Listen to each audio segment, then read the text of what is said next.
เขาดีใจหลายที่เห็นโมโรงเรียนเก่านะเดี๋ยวมาเรียนต่อกันอยู่นี่บังเอิญเนาะเขาก็บ่คิดคือกันว่าเพิ่นสิมาเรียนอยู่นี่กันแหละอืมแต่วันนี้เขาเรียนในสายอ่ะเขาก็บ่รู้เว้ยถ้าอาจารย์ขึ้นจริงสบายดีสาวอืมสบายดี เจ้าซื้ออย่างนี้ซื้อฟ้าเพิ่นเด้อ๋อคอยซื้อแก้วอุดรเด้อซื้อลิ้นน่ะซื้อแก้วโดย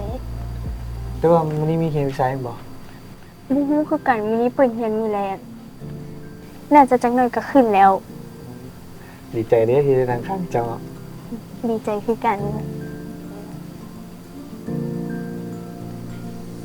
แล้วก็จะมีบ้านซุนเฮาเนาะบ้านซุนเฮาก็จะมีหลากหลายหลังคาเรือนเลยผู้ใดที่สนใจในเรื่องซุนเฮาก็สามารถไปเก็บกับข้อมูลได้อยู่ที่สวนบรรดาเฮาเลยแล้วก็จะมีบุญกินเจียงที่สวนบรรดาเฮาพร้อมเด้อเดือน12สามารถไปได้แล้วก็พวกเขาก็จะมีการนะครับทัศนศึกษาน้องๆนักเรียนที่ไปทัศนศึกษาที่นั่นก็คือหลากหลายกิจกรรมที่นี่แล้วก็จะมีทั้งได้น้ำเที่ยวพร้อมเนาะเก็บเริ่มต้นเพียงแต่คนละ100,000 กีบเท่านั้นจะได้ทั้งอาหารและก็ได้ทั้งเป็นทัวร์ของหอสมุดพร้อมเนาะ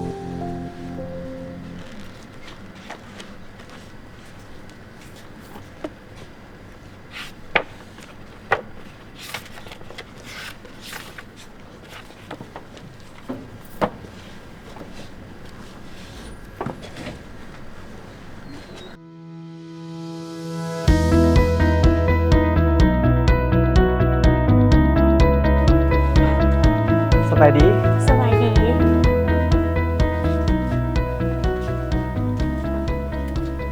บังเอิญแท้ที่ได้มาพบน้องอยู่ที่นี่น้องมาเสาหาข้อมูลการเก็บบทจบสั้นแม่นบ่แม่น้องมาซ้อกะเขียนไว้เลยเพื่อเขียนบทจบสั้นเศร้าได้คนละบ่ยังเหลือบางส่วนอยู่ของอ้ายเด้ยังคือกันนะอ้ายก็ยังเศร้าข้อมูลบ่ครบคือกันไปเศร้ากันดีบ่โดยโอเคโอเคบางเทื่อตัวใดบ่ได้จึงได้บอกกันโดยขอบใจเด้อ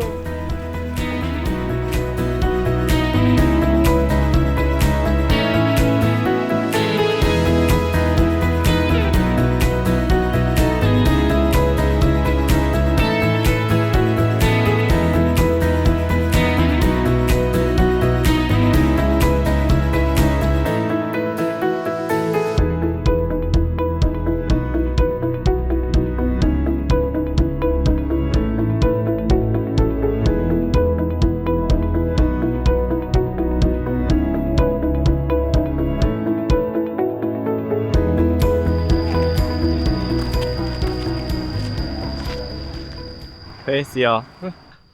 ทายหูนกูเนี่ยมาโอ้ย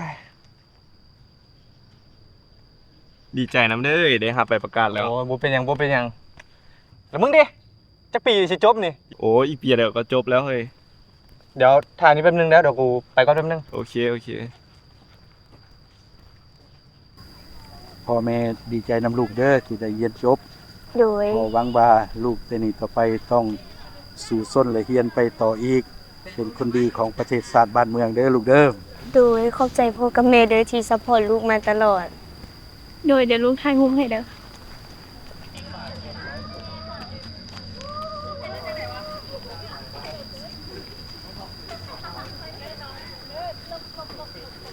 ยินดีนะน้องฟ้ายินดีคือกันเด้อไอ้แก้วอุดรในที่สุดก็เรียนจบแล้วแม่น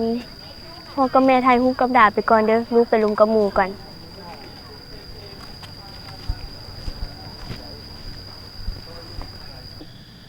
แล้วน้องจะกลับบ้านเลยบ่หรือว่าเฮ็ดเวียกอยู่นี่น้องน่าจะกลับบ้านพร้อมพ่อกับแม่มื้ออื่นเลย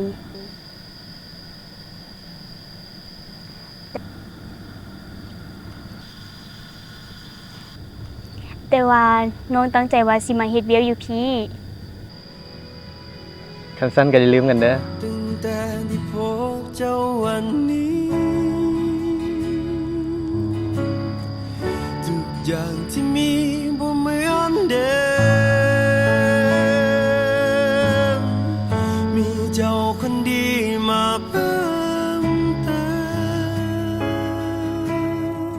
ส่องวางชีวิตที่หายไปจากคนหนึ่ง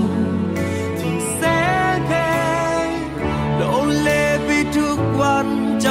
คนเดียวที่ความสำคัญให้ค่อยมีความสุขได้ทุกวันนี้